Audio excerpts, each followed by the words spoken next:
Dando prosseguimento, assistiremos agora a palestra do professor Xiao Lung Wen com o tema A Importância da Telesaúde para a Formação de Médicos no Brasil.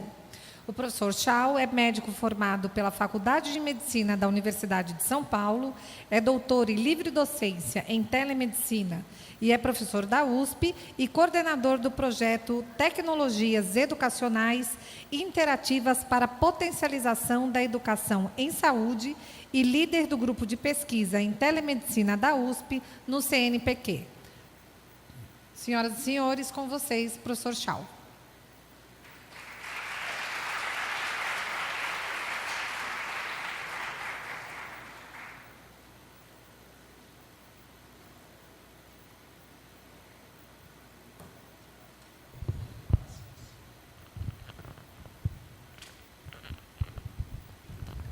Bom, inicialmente, boa noite a todos. Queria dizer que é uma satisfação estar aqui. Agradecer ao convite do professor Ricardo Arraiz e Ricardo Valentim por ter essa oportunidade de estar aqui hoje para falar um pouquinho para vocês sobre telemedicina. Eu não vou fazer muita formalidade, tá? A primeira coisa que eu vou fazer, eu não sei se vocês estão vendo duas pecinhas aí, eu vou descer, eu vou deixar para vocês verem. Um deles é sobre o crânio com partes que tem sobre nervo óptico, as outras coisas, para vocês conhecerem um pouquinho da impressora 3D. E um outro que vocês vão estar vendo é um coração. Olhem muito bem para dentro para ver as válvulas e vocês vão olhar uma coisa chamada cordoárias, que é que seguram as válvulas. O professor Valentim tem o equivalente das impressoras 3D, mas isso é interessante vocês conhecerem um pouquinho o que é o poder das impressoras 3D. Então, vou andar um pouco mais para cá e eu vou passar para vocês.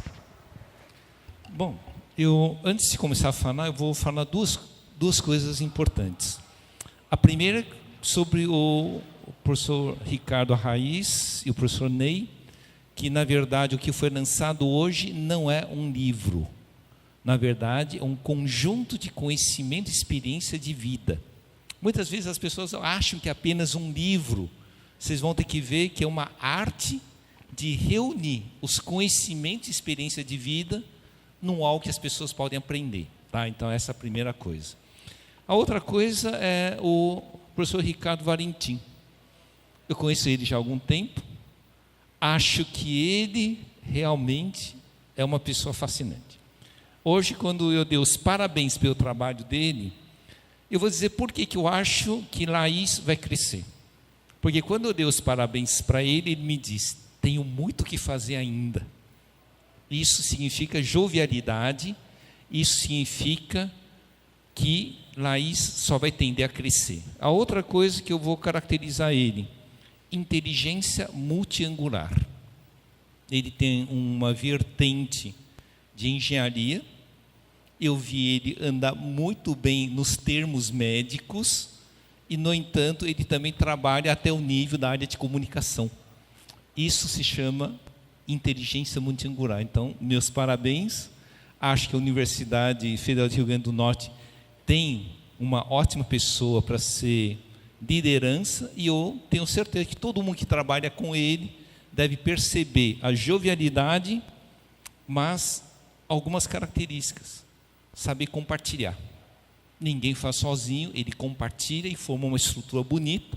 É por isso que eu acho que, em termos de competitividade, se manter esse ritmo, aqui vai ser um Vale do Silício do conhecimento. Então, meus parabéns para ele, mas para todos vocês também. Tá bom? Bom, eu vou falar um pouquinho sobre telemedicina. Eu sei que muita gente vai usar a palavra telesaúde, mas um dia eu vou explicar por que eu uso a palavra telemedicina, não telesaúde, que não é o objeto do nosso debate hoje. Queria saber quantos estudantes tem aqui. Poderia levantar a mão? Tá, vocês são estudantes. Tá, perfeito. Então, olha, eu vou fazer a minha apresentação. Eu devo pegar uns 35 minutos. Enquanto estiver falando, vocês vão poder ir vendo as estruturas físicas. A primeira coisa é que as pessoas sempre têm uma dúvida: o que é telemedicina e se telemedicina é algo tão recente que vocês nunca tinham ouvido? Telemedicina está quase idoso. Surgiu em 59, alguns dizem que é 58. Então ele tem quase 60 anos. A segunda coisa é o que é telemedicina. Acho que ele vai ser sempre jovem. Na verdade, telemedicina, ele se reinventa a cada 4 anos. O que era a telemedicina há 4 anos atrás não é telemedicina hoje. A telesaúde, que foi lançada em 2007, tem que mudar. Eu, pessoalmente, sou crítico a usar a tecnologia anterior, então eu estou confiando que o Ricardo Valentim vai fazer uma força para mudar o conceito da própria telesaúde. Então eu preciso dizer que a telemedicina é sempre uma inovação sustentável e segura, que procura otimizar ou viabilizar processos que são inviáveis de serem realizados pelos métodos convencionais dos seus respectivos momentos históricos. Tá? Então, vamos já partir do princípio. A telemedicina muda. 2020, a telemedicina que estaríamos conversando não é a telemedicina de hoje. Tá? Então, esse é um primeiro ponto. A outra coisa é isso. Queria mostrar. Isto era a telemedicina. Uma grande câmera de filmagem com transmissão por televisão. Hoje, qualquer smartphone que vocês levam no bolso é 1000 vezes mais potente que isso. E, no entanto, aquilo é a telemedicina. Aí algumas pessoas me perguntam, então o que é telemedicina? Eu vou dizer, a última coisa que vocês devem pensar é que telemedicina seja apenas tecnologia. Telemedicina é uma organização de processos. Então, hoje, quando eu fui visitar Laís, eu não vi um monte de sala com um monte de máquinas e equipamentos. Eu vi uma organização de pessoas fazendo somação de talentos. É isso que eu vi. Então, vou dizer, isto sim, vai crescer. A telemedicina seria equivalente a isso. Uma somação de talentos provendo um serviço. Então, aqui é só para ver que um circuito fechado de televisão, em 1959, foi a primeira experiência em telemedicina. Aqui eu só queria pôr para vocês verem. Foi feita uma entrevista esse ano, em 370 especialistas e empresários, para perguntar quais eram as inovações mais significativas para o crescimento em 2017. A primeira, inteligência artificial e robotização. 66%. Segunda, impressão 3D. Vocês estão mexendo. 64,9%. Terceira, telemedicina. 62,9%. Na verdade, os três estão empatados tecnicamente. Isso é o que empresários e especialistas acham. O quarto, que já é quase 12% menor, fala sobre economia sem dinheiro. Isso é só para vocês lembrarem. E olha só aqui, uma outra pesquisa que foi feita este ano. 55% das pessoas aceitariam ser atendidos por médicos robôs, se for mais rápido e se tiver boa base científica. Só estou fazendo isso só para vocês terem uma perspectiva do que o mundo vai mudar de agora até 2022. Tudo bem? Então vocês já viram os 3 grandes núcleos que vai movimentar a sociedade como um todo. A outra coisa é isso. A medicina vai ser destruída e a saúde vai ser destruída na sua estruturação atual. Então aqui tem um livro chamado de Creative Destruction of Medicine, ou Medicina 2030, o futuro da medicina. Tudo indica que o sistema de saúde que nós conhecemos hoje vai entrar em colapso, vai ser quebrado, e no lugar, não vamos chamar de disruptura, porque muita gente traduz disruption como disruptura. Vamos ter uma coisa chamada salto quântico. Alguém de vocês aceitaria que eu fizesse greve para destruir o internet banking? Não? Por quê? que vocês não aceitam que eu desligasse o internet banking. Em 2005, talvez vocês iam dizer, olha, tanto faz, é mais um site de propaganda. Hoje ninguém faria isso, porque o internet banking entrou na nossa vida e mudou. Então, o que será a medicina com a telemedicina em 2021? A primeira coisa, em 2020 nós teremos 5G. Na verdade, só para vocês terem uma ideia, aquele filme Guardiões da Galáxia, se vocês baixarem o filme em 3G, ele leva 26 horas. Em 5G, leva 3,6 segundos. Isso quer dizer que nós vamos ter uma cobertura de sistema que eu vou chamar de não mais online, on-life. Nós estaremos inteiramente conectados se nós quisermos. A outra coisa que vamos trabalhar, aqui só para mostrar que a operadora Claro disse que já ia lançar o 4G e meio no final desse ano. Vamos estar trabalhando com Wi-Fi, tá? Que é basicamente conexão internet por luz e não por onda. E nós vamos aqui pensar uma outra coisa. A saúde não é mais hospital. A saúde é tudo. Isso quer dizer, vamos ter que ter desde a conexão da saúde antes, aumento da eficiência usando telemedicina e uma outra coisa chamada a saúde estendida, indo até a casa das pessoas. Essa melhor forma, em vez de nós ficarmos construindo mais hospitais que aumentam o custo, nós deveríamos aumentar a eficiência dos hospitais, de tal forma que nós podemos mover toda a qualidade de um hospital para dentro de um domicílio. Então, com a internet 5G, temos que preparar para isso, tá? Então, nós vamos aqui trabalhar com saúde ampliada, que é saúde pessoal, e depois saúde estendida, que é o home care. Bom, então o que a telemedicina vai fazer? Eu sou dessa época. Às 11 horas saía correndo para o banco, ficava na fila para pagar.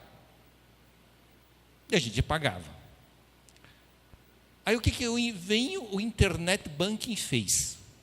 Desconstruiu o banco e reconstruiu dessa forma. Em vez da fila, eu tenho em casa, internet banking. Em vez de ir na caixa para pequenos saques, eu tenho um sistema de inteligência que é caixas eletrônicas. E no lugar das caixas de pagamento, eu tenho gerentes pessoais. Então, o internet banking reconstruiu o banco. Lembre-se uma coisa, tem gente que acha que telemedicina vai destruir a medicina. É como se existisse medicina e telemedicina. Eu aposto que ninguém de vocês são clientes de um internet banking e depois cliente de banco. Vocês são simplesmente cliente de banco. E o banco oferta o serviço via internet banking. É isso que vocês são. Então, 2 exemplos de sucesso feito em 12 anos. O internet banking e o web check-in.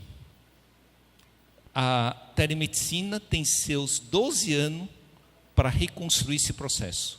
Então, até 2027, as coisas precisam serem bem organizadas para modificar todo o sistema de saúde.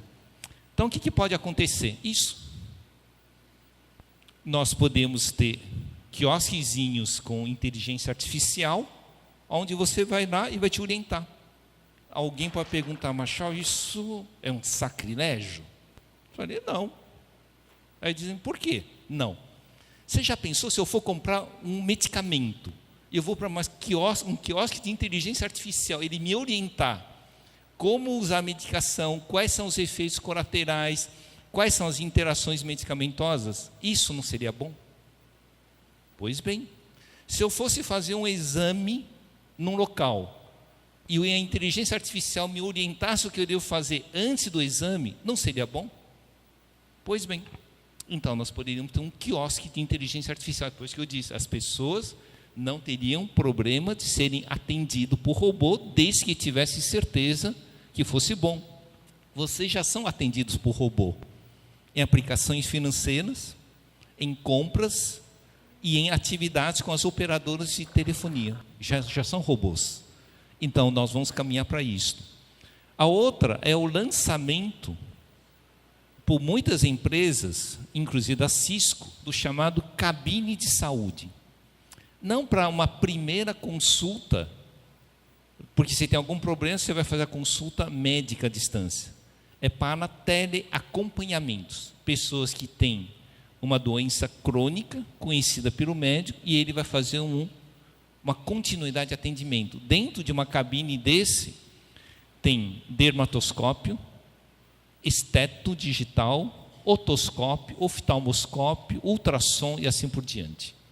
Isso é uma tendência. Então, vocês estão vendo que o mundo está caminhando rápido. Nós vamos ter isso aqui.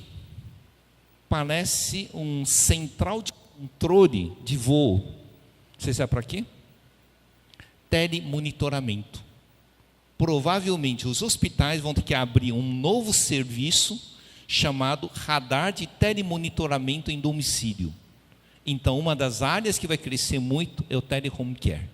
Tá? Então, aqui eu estou mostrando as tendências para 2021, que é a expansão com central de controle e telemonitoramento em hospitais, desenvolvimento de sistemas autômatos de orientação e sistemas de atendimento domiciliar móvel.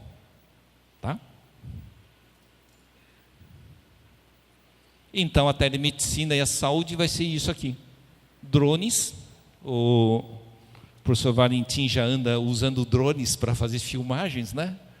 Agora nós podemos ter drones para fazer entrega em casa de medicamento ou materiais do que as pessoas precisam. Esse é o telemonitoramento. Eu vi o robozinho, mas provavelmente no futuro a inteligência artificial vai fabricar robôs de acolhimento. Pessoas com deficiência física, em vez de usar aqueles guindastes para levantar as pessoas, você vai ter um robô que vai ajudar a mobilidade e com inteligência artificial.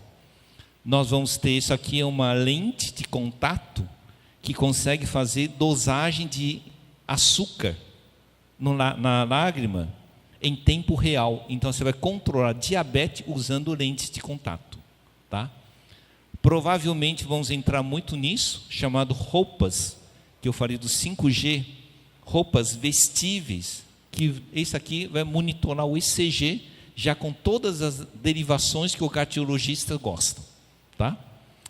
E esse aqui, depois eu mostro um pouco mais, é a área do biochip. A realização de 30, 40 exames laboratoriais com uma gota de sangue. Então, em vez de você ir para um laboratório e tirar sangue, o exame laboratorial vai ser uma lancetada e você vai ter 30, 40 exames laboratoriais. Tá? Então, isso são as perspectivas de entrada. Esse aqui é a realidade mista. Para quem já ouviu, a Microsoft está lançando um HoloLens, que é um óculos semi-transparente que projeta justamente o mundo virtual ou digital, não vou chamar nem de virtual, chama digital, dentro do que você consegue ver no mundo real. Isso é o cenário que nós vamos ter em 2021.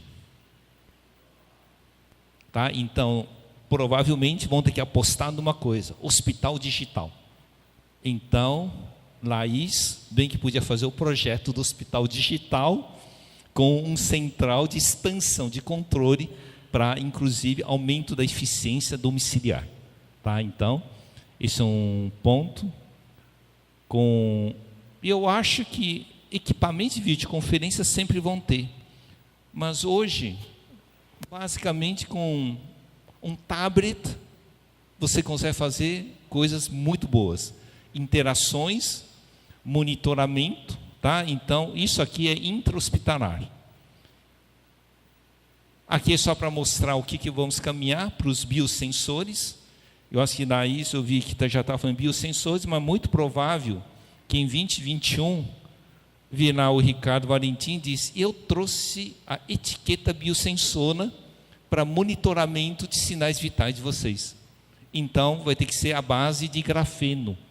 Então vai ter tatuagem e etiqueta, biosensores, que vai se comunicar com o teu smartphone e vai gerenciar a saúde personalizada individual. Tá? Esse aqui é o biochip. O princípio dele é muito simples. Ele tem uma camada de grafeno. Grafeno é nada mais, nada menos do que uma camada de grafite com sistema de condução elétrica e com pequenos ou antígeno ou anticorpos, o que quiser. E quando ele é afetado, ele estimula a energia elétrica. Tanto que eles fizeram um biochip para ver se a pessoa tem sepsis. Então, você quer ver se a pessoa tem sepsis, em vez de ficar fazendo chamada cultura, hemocultura, que vai 1 semana, 2 semanas. Não, você não seta, ele já avisa se tem sepsis. Tá? Então, essa tendência vai crescer muito. Então, eu tenho esperança que nós seja um centro de produção de biochip. Tá? Porque isso vai ser um caminho muito grande e bom. Aqui eu estou falando, então vamos aqui ter uma ideia de home care. E eu vou dizer outra coisa, devia acabar com a palavra paciente. Na verdade, o que existe são pessoas compartilhando responsabilidade para recuperar a saúde. O médico é o líder que vai estar atuando, mas principalmente nós temos que trabalhar numa coisa chamada compartilhando responsabilidades, tá? Então, a telemedicina e o telehome care, durante os cuidados, ele vai poder também ajudar a formar melhor a família. E o telehome care impreterivelmente vai crescer. Vão já caminhar para uma coisa chamada medicina paliativa. Esse vai crescer e vai ter que estender na casa. Então, jovens estudantes, não esqueçam, telemedicina tem que ser aprendido. E quando vocês virarem médicos, vocês vão ver que vai ter um segmento de trabalho que é fundamental, tá? Aqui é só para mostrar que aquelas pessoas que acham que tudo é uma ficção, está longe, aqui eu só estou mostrando, na verdade, serviços muito simples sendo feitos com tablet e smartphone. É por isso que eu falo, telemedicina não é tecnologia de alto custo. Telemedicina é uma organização de um serviço responsável que leva uma qualidade para alguém.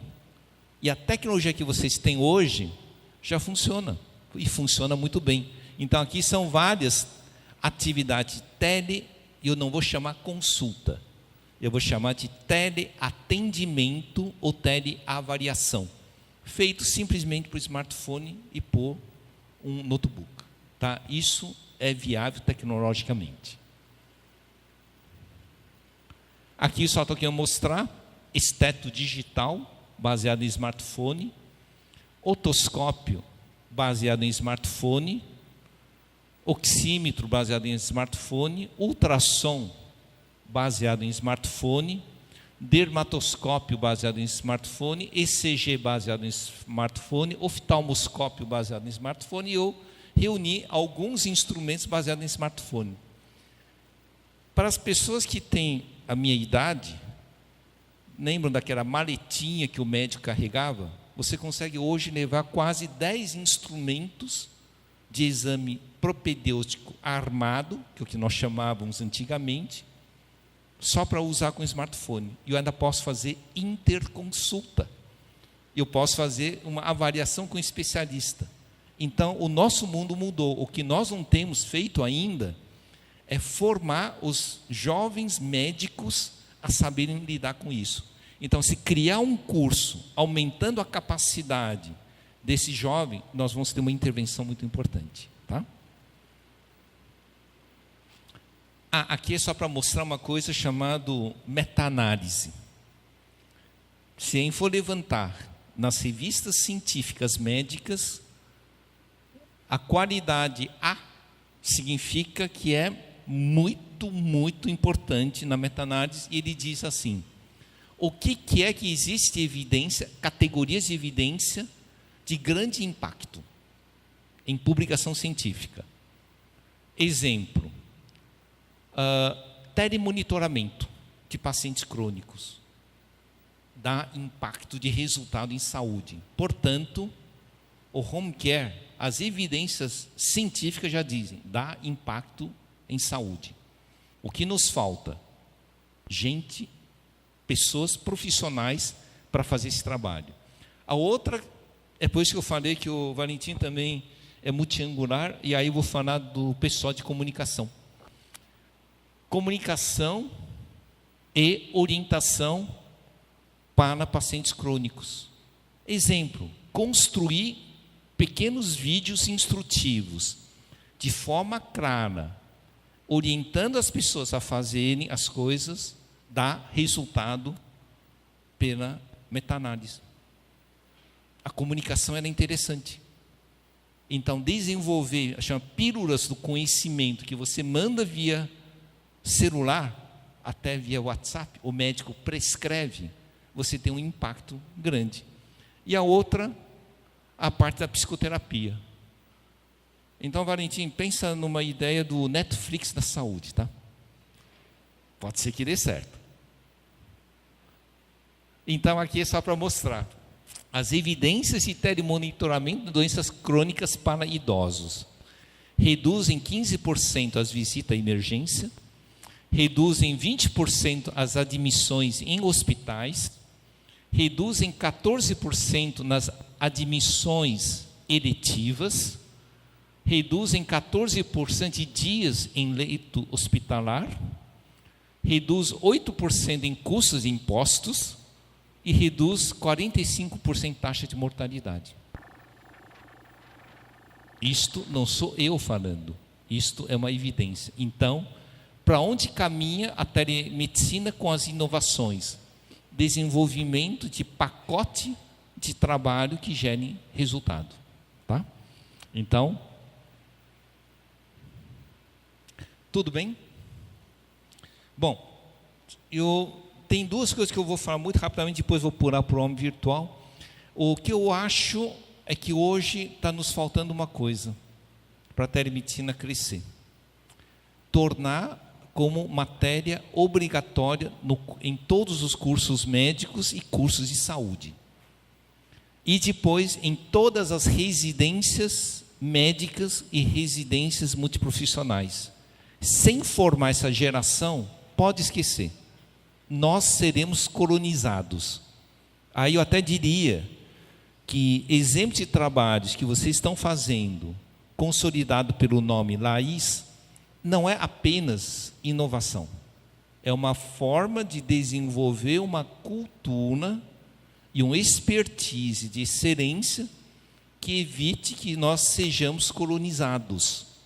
Lembre-se que a telemedicina pode ir para qualquer lugar, a qualquer momento.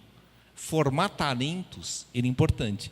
Então, uma das coisas muito importantes, você vê que, inclusive, esse é o jornal do Conselho Regional de Medicina do Estado de São Paulo, para os jovens médicos. Olha só o que os jovens médicos reclamam.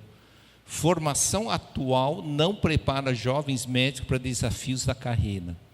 Ficar aprendendo apenas fisiologia, fisiopatologia e diagnóstico e tratamento não prepara para enfrentar o mundo. E uma das coisas que eles reclamam: ninguém nos ensina a usar tecnologia. Nós vamos nos formarmos e vamos ter que enfrentar tudo do zero. Então, colocar no curso médico é obrigatório. Não deveria ser admitido formar jovens médicos sem saber aplicar a tecnologia na atenção à saúde, tá?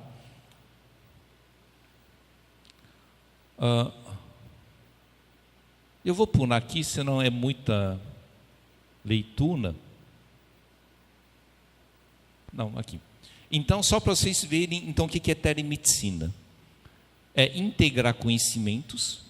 Tem muitos estudantes ou jovens que acham telemedicina é TI, é informática. E aí dizem: eu entrei numa faculdade de medicina, não entrei numa faculdade de computação. Totalmente errado. Totalmente errado. telemedicina é a aplicação eficiente da tecnologia para prover resultados melhores. Então, integra-se conhecimento, integra-se competências, trabalha-se em rede, aumenta o chamado pensamento em rede, desenvolve o raciocínio de investigação, você deixa de ser robô. Você sabe que hoje o maior problema é, na minha época se chamava internograma, entra 50 exames, nem se raciocina 50 exames. Não, o importante é raciocinar a investigação. Compartilhamento de recursos educacionais, os jovens precisam aprender a serem empreendedores, inovação, gestão e sustentabilidade e desenvolvimento de responsabilidade social. Junta isso e diz, agora estou entendendo o que é telemedicina. Tá bom?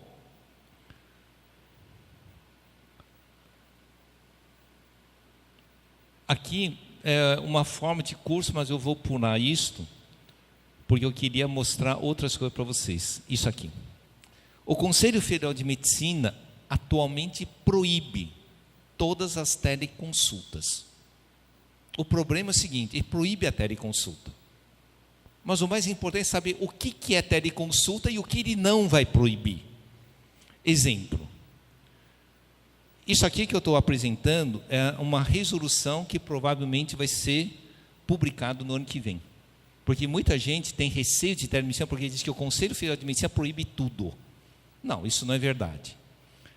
Definir a telemedicina como exercício da medicina por meio da utilização de recursos eletrônicos interativos de telecomunicação, audiovisual e de dados para fim de assistência, educação, pesquisa, prevenção e promoção de saúde. Ampliou um pouco. A telemedicina em tempo real, online ou offline, é permitida dentro do território nacional. Significa que a telemedicina, reconhecida pelo Conselho Federal de Medicina, vai ser em nível de território nacional.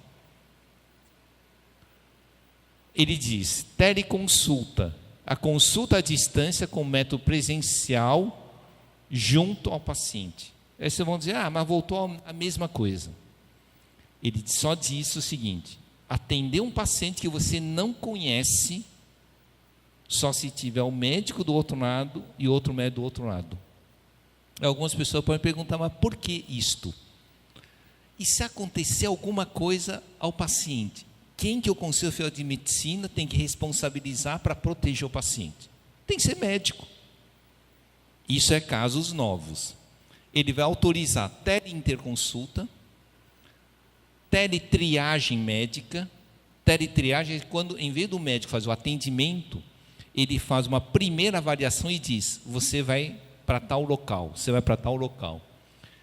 Urgências, apoio em resgate, ambulâncias, em comunidades remotas desprovidas de médico local sem recursos para custear deslocamento. Ele vai autorizar telemonitoramento e teleacompanhamento remoto e telediagnóstico. Portanto, ampliou muito. Então, o exercício e provimento de telemedicina e deve ter um grande crescimento a partir do ano que vem com essa nova resolução. Tá? Lembre-se que o mais importante é fazer as coisas de uma forma adequada. Aqui eu só quero mostrar uma coisa fundamental. A coordenação das atividades de telemedicina deverá prover o treinamento dos profissionais de saúde. Nunca se pode fazer uma telemedicina sem treinar as pessoas corretamente. Tá? Bom, aqui é só para mostrar curso de telemedicina de alunos do primeiro ano. Primeiro ano já estão tendo aulas de telemedicina. Pós-graduação. Residência multiprofissional e outros.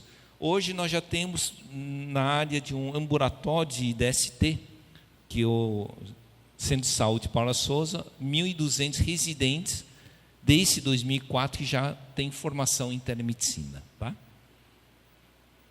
Bom, por último, só queria mostrar uma última coisa, que é comunicação virtual. Então, quem está vendo as peças, então, quem não sabe de onde que vem, a peça ela vem de um projeto chamado do projeto Homem Virtual. Só para vocês terem uma ideia, que o homem virtual, a ideia é que ele vai para a realidade mista, e vocês estão vendo o resultado com impressora 3D.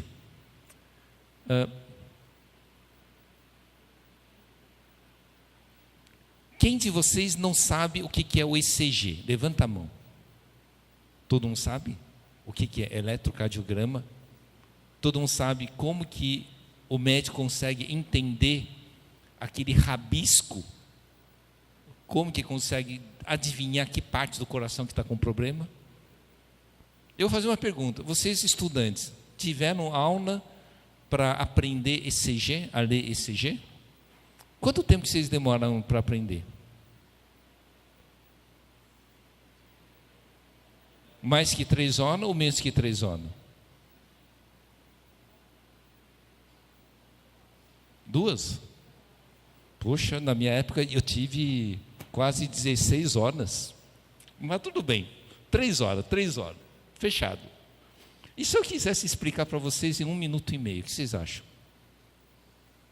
E o resto, vocês ainda podem voltar para casa para ler melhor. Então aqui está.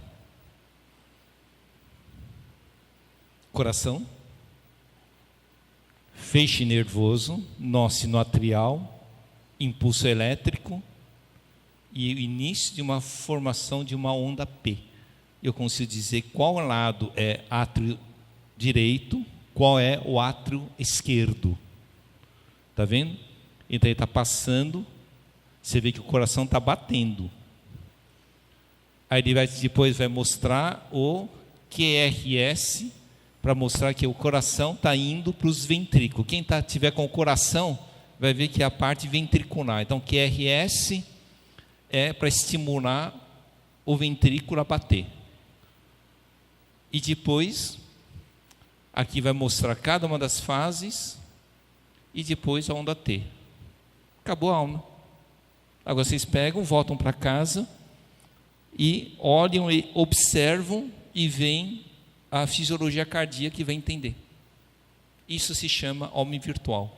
Do homem virtual eu consigo retinar e eu imprimo a estrutura física e você toca.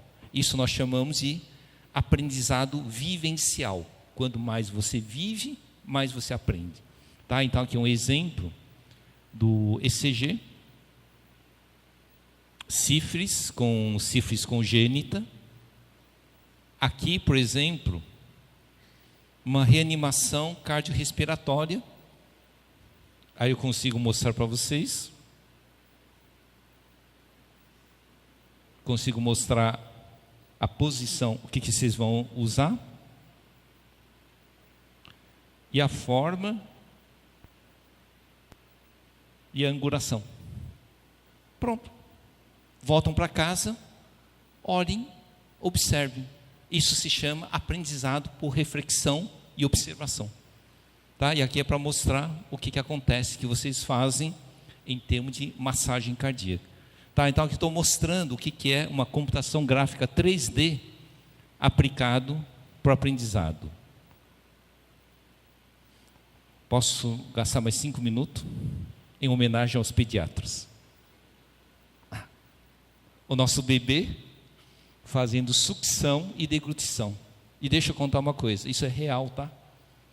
Nós passamos 3 meses para fazer isso aqui. Como que um bebê faz a pega, faz a sucção e a deglutição. E algumas pessoas podem me dizer por quê. Tivemos que assistir deglutigrama de bebês com radioscopia, com leite contrastado. Algumas pessoas vão dizer, agora você exagerou, né? Você me fez beber, mamar leite com contraste e fazer radioscopia? Eu disse, sim. Ué, isso não é antiético? Eu falei, não. É que eu fui até Bauru, que tem o hospital de anomalias craniofaciais, que para fazer a correção, eles precisam fazer o estudo da deglutição de um bebê, porque o importante não é fechar a fenda palatina. O importante é que tenha uma fisiologia normal. Pedir emprestado tudo e nós fomos estudar. E aí nós fizemos a deglutição. Algumas pessoas vão me perguntar, Marchal, por que você gastou 3 meses de trabalho para fazer esses 15 segundos? Para ensinar a mãe que o bebê faz um sistema de ventosa e que quando quer interromper a pega, não é para puxar bebê. Você põe um dedinho aqui do lado, deixa entrar o ar, e aí você diminui ou acaba com a sucção. E por que isso é importante? Na verdade, fissura de mamilo. Isso me evita a interrupção de amamentação, porque a mãe tem menos fissura. É por causa disso, tá? Então, aqui, em homenagem aos pediatras. Tá? Temos lá sobre as fontanelas e coisa do tipo. Aqui é só para mostrar que isso aqui, tá? Isso aqui é uma câmera 360 graus, eu acho que vocês já devem conhecer. Eu já estou filmando em 360 graus. E aí eu consigo converter para esses vídeos. Eu até hoje, na aula do almoço, estava falando que eu posso fazer várias coisas, inclusive para fins terapêuticos. Tá? A última coisa do homem virtual, não homem virtual, impressão 3D. Isso aqui é, por exemplo, eu gerei um PDF.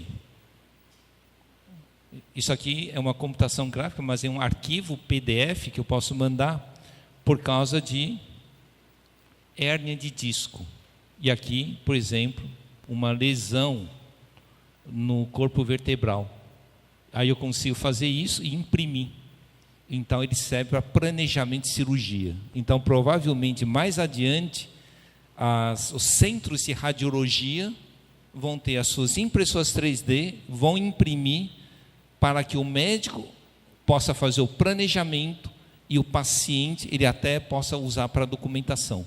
Então outro mercado que vai surgir de uma forma importante é a impressora 3D em centros de diagnósticos.